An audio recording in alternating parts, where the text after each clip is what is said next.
Hello, everyone, and welcome to another edition of Ask Anything presented by Mojo Consulting. I'm your host, Angel Leon, Mojo's Director of Personnel. We're happy that you could join us for this episode of Ask Anything because today we're going to test you on active listening. I'm kidding. We're going to be talking about active listening with our guest, Lori Kuroiwa. Lori Kuroiwa is a seasoned learning and development leader with over a decade of experience, specializing in cultivating organizational growth through strategic learning initiatives. Lori honed her skills over 13 years, driving impactful change in employee development for sales professionals and leaders. She's an active member of the Indiana chapter of the Association of Talent Development and Toastmasters International. Grounded in her belief in the transformative potential of effective communication, Lori is passionate about empowering individuals and organizations to harness the power of active listening. Before we dive into what active listening is, let's welcome our guest. Lori, welcome to Ask Anything. How are you? I am great. Thank you. Thank you for having me. Excited to be here. All right, so let's start with the test. No, I'm joking. This Oh is going to be a no. test for me because I'm really the subject here. I'm going to have to be I'm going to be tested on active listening during this episode. Well, and one thing I do have to give a quick disclaimer. I am not the world's best listener. That might disappoint you, but what I do, I'm actively working on it. And what I do bring is the decade of experience in being out there observing salespeople as they're having customers, conversations, and also listening to their conversations and watching for great examples of how they've continued their conversations forward by active listening. So I paid a lot of close attention to those skills that they possess that really help them communicate with people on a different level. So I'm happy to share some of those best practices here today. Awesome. Well, let's dive into the conversation. And before we dive a little bit deeper, let's start at the top. Let's start at the very basics, as we often like to do here on Ask Anything. What's your definition of active listening? So active listening, which is different than just hearing, is a choice. Active listening is a really great communication skill that involves intentional effort to hear not only the words that people are saying, but also what they mean by them. So understanding the meaning, the emotions, and the intentions behind someone is saying, not just hearing what they're saying. I have a quick example, if that's okay. Yeah, sure. And this is a personal example. A few weeks ago, my daughter was over for dinner. She's 25, and she was extremely excited to tell me about her day. She's a first grade teacher. She always has great stories. And she was over for dinner. So I was busy fixing dinner, getting ready, turning around, chopping up vegetables at the stove. And she was passionately telling me this story. Well, she picked up on the fact that I really wasn't listening. I could have repeated back everything she said, but she actually stopped. And I didn't even realize it. And I turn around and she's looking at me and she's like, "You didn't hear a word I said." And she was absolutely right. I heard them, but I couldn't fully understand the meaning behind it. And so that's the difference between hearing and listening. That is a good story. I feel like I lived through that every day for the last 16 years of marriage, but I'm not going to get into that. So, see, some of these skills that we'll talk about today can help you at work and it can help you at home. And you can Yeah. practice them at home as well. But isn't, I mean, I think that's a perfect example of what active listening is because you were doing something. You were knee deep in making sure dinner was ready and prepping, etc. And here she's telling you something she's passionate about, and you think you're listening. You think you're actively listening, for lack of a better term. And when she realizes that, wait, she's chopping up onions, she's doing all this, she's not really listening to me. I'm gonna stop. Wait until she realizes that I've stopped talking, and yet you still realize that she stopped talking. I know. And when I turned around and she was giving me the look like you weren't listening, I mean, it was a wake up call. And so, yes, very great test of listening skills. So I am not the world's best listener, but it definitely got my attention. And I have been more aware of it now since that time than ever before. Perhaps in your defense, don't expect full engagement from someone who is actively wielding a knife. Yeah. Well, that's a good point. And she did want dinner, right? So and I imagine she wanted it fingertip free. Oh, true. That's a good point. I should have come back with that. So, what are some of the benefits of active listening? There are quite a few benefits. Before I get into that, though, I do want to share something, if that's okay, that helps keep it top of mind. And it's something I learned on a podcast a few months ago. Our default way of listening is autobiographical listening. Have you ever heard of that? Not in that context, no. It means that our brains are actually wired to listen from a subliminal filter. And that filter is our frame of reference from our past experiences.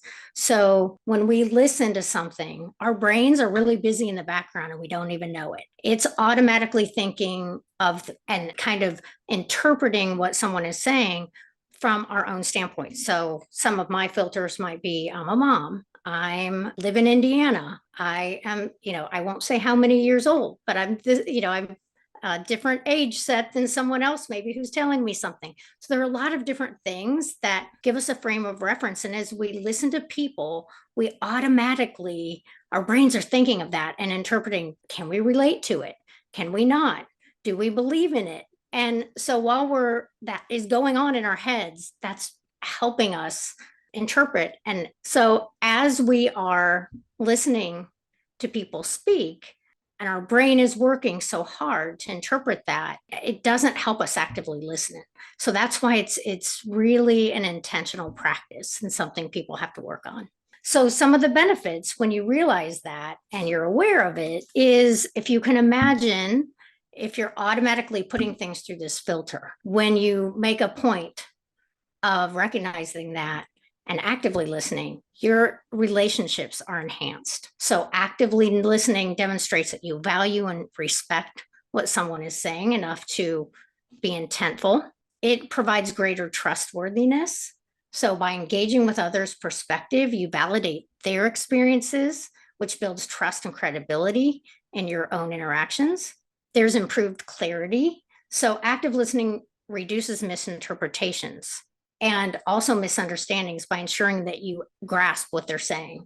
It also increases productivity and efficiency, because if you fully understand someone and you don't misinterpret, it can eliminate delays down the line. And there's also a heightened sense of likability and satisfaction. People naturally like to communicate with people who they feel are listening to them and understand their point of view. Doesn't mean you have to agree with it, but that you understand it and you're seeking to understand and empathize. So there are many, many benefits. Yeah, to that last point, I agree. People like to be heard.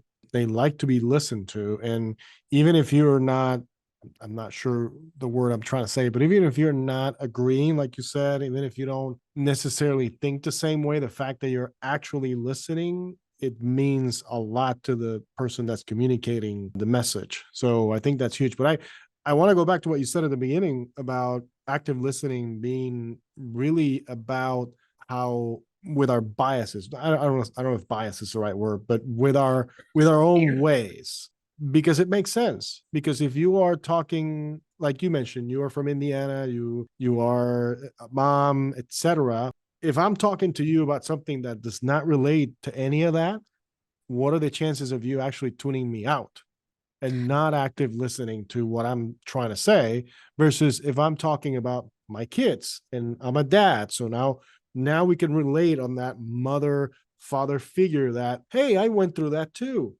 When I'm saying something, you can come back with, yeah, I went through that too. When my daughter was X age and my son is 9. So if your daughter's 25, my daughter was 9, yeah, great. That's what I went through too. And so it makes sense that when you phrase it like that, how we would certainly be more active listeners when things that really matter to us are mentioned in a conversation. Yeah, absolutely. Research shows that it is common to tune out if you're not relating to what someone is saying. I think of when my husband starts talking about sports, as much as I try, or politics, as much as I try to really pay attention and be interested, it's hard because I can't relate. I can't say something back to it. And so it takes a lot of effort to actively listen at that point in time, but I could learn so much if I did. But I might automatically tune out or change the subject. So that's if you've ever been in a conversation and you're talking and somebody says something totally off subject, probably because they couldn't relate to what you were saying. Yeah, no, I get it. I do enjoy when my wife asks me questions about things that I enjoy that she has no idea about because she's curious about learning something about what I enjoy it. Then of course I go on a ramble for 30 minutes and she's tuning me out after minute number 2. So yeah, there's there's that. So speaking of how can we make sure we're actively listening to someone? How can we make sure that we're actively listening to someone? Well, I think the first step is awareness. And since that time 3 weeks ago when that happened with my daughter, because I felt terrible, I'm like, oh my gosh, you're right. Awareness is key. And just when you're talking to somebody thinking, I have to tune in, that's really the first step. The second one is being fully present. So often we're so busy, we're doing other things. When we're on a Zoom call, we might be checking our email, but being fully present, trying to eliminate any distractions, move your phone away. One thing I found really helpful is if you're talking to somebody face to face and you have a laptop in front of you, pull yourself away from the desk a little bit so you're not drawn to the alerts that might pop up on your screen. So, and just avoid multitasking. So being present is a big one. And practicing silence. This sounds funny, but we do have 2 ears and 1 mouth, and we tend to use our mouth more than we do our ears. Yeah. You've probably heard that term before. And it can be awkward because silence, you feel like you need to say something. But if you practice silence to make sure that when someone's saying something, they're fully done, that's an act of respect. So maybe even just pause a few seconds. So that's something that you can put into practice. Make sure somebody's done, pause a few seconds, and then speak to make sure that they're done. That's one of my favorite ones. A couple other things that you can do is, maintaining eye contact if you're face to face without staring into their souls. You don't want that to be awkward either. But making eye contact and trying to relax, like making it natural. Mm-hmm. One of my favorites, and I think, when I teach sales skills, 2 of the most important skills, I think the listening is number 1 or 2. The other one is asking questions. And so often if we don't know what someone's talking about, we might feel hesitant to share back, but know that all you have to do is ask a question. And typically, if you don't know what to ask, if you use a who, what, where, when, or why, you're going to learn more about what the person is saying. So ask a question. Or my favorite fallback is tell me more about that. So listening to someone, just pausing and saying, yeah, tell me more about that. It invites them to share. And then reflecting on what people say, summarizing. That's one of the best skills of listening, is just putting it in your own words. So what you're saying is this, or what I heard is this, and giving them the opportunity to rephrase that if you don't have it right. And then I think my last step would be taking notes. Don't hesitate, especially in a business setting. It might be a little odd if you're with your wife or with your kids to say, let me take notes. Hold on. Let me write that down. Although they might appreciate it. I don't know. If it's a grocery list, yes, I need that. That is true. That is true. But take notes. People feel validated when you care enough to take notes. Like, oh, they do think what I'm saying is important. So those are just a few things that you can do to kind of slow down when people are talking and actively listen. I'm going to go back to a couple of things you said, because my background is in psychology. I was going for a clinical psychology PhD, and I went through several courses on active listening and how to really engage with the person that was in front of me. And something that you said about being present, I was going to ask about physical attributes when you're talking with somebody, and you mentioned eye contact. One of the things that they showed me was that you lean in when you really want to make an impression that you're actually listening, that you're actively listening. And that's something that I've never forgotten. I do that still to this day, even when I have people here in my office talking about many other things. And it's something that I do on purpose because I want the person that's communicating with me to know that I'm actually actively listening to what they're saying. But I do like what you said about the reflecting piece. I think a lot of times that gets lost in that when you're really actively listening, if you can see back to that person in your own words what you said, it can mean so much. It can help build a relationship. It can help you understand the situation as a whole a lot better. And it can definitely tell that person that, hey, this guy was actually listening to me. Yes, absolutely. And it can feel awkward at first, and you don't want to just say right back what they said, but Right, you right. are, making an effort to make sure you fully understand. And I think that's where it can avoid misconceptions along the way Mhm. if you take the time to do that. So what you're saying is this, or, and give Right. them the opportunity to build on that or Mhm. to re-communicate. Because it could be formed into a form of that. Tell me more about this. If you formulate the response back in a way that kind of opens the door for them to kind of elaborate on what they were just talking about. So it can be construed into that, and then it can just turn into you getting more information than what you originally got. Yes, when I see salespeople do this, the conversation is so much more meaningful. They come away with so much more. And think of how much better our conversation would be if we did that. So, fully agree. All right, so let's talk about active and passive listening because those two things are very different. So, what are some of those differences between those two types of listening actions? So, we talked about a few of them, and that active listening is intentional, and passive listening is just really hearing the words. I did think of a time, most of the time, active listening is the best form, but I did think of a time when passive listening can be helpful. And that is when you just need someone to hear something. So, my 16-year-old daughter is learning to drive, and we were out on the road for the second time. And she was going around a roundabout, and you know how those are hard to teach someone to drive in. And at that point, I just needed her to listen to what I was saying and hear it. I wouldn't want her to say, well, tell me more about that, Mom.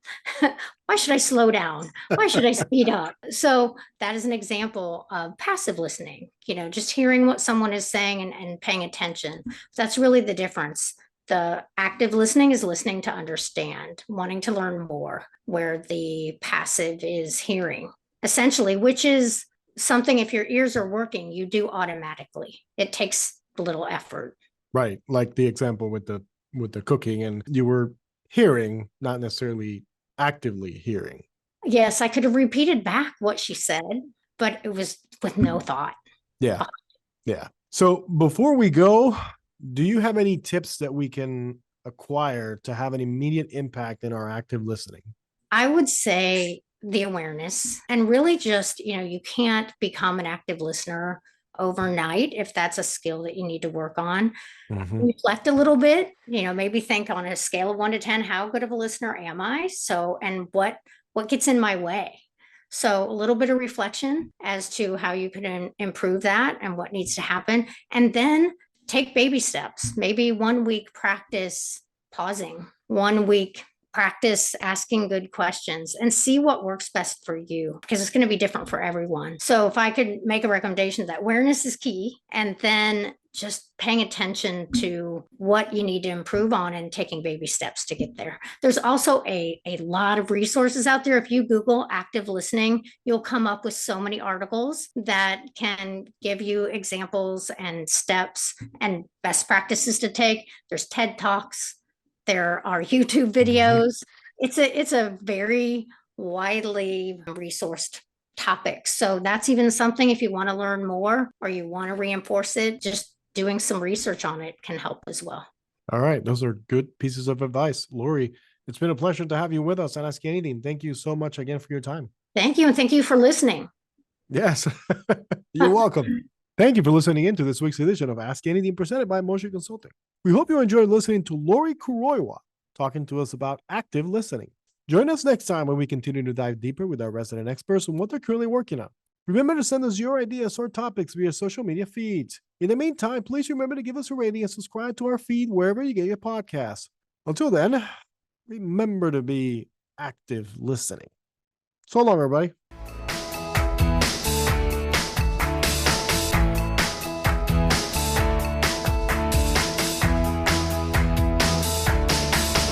Go.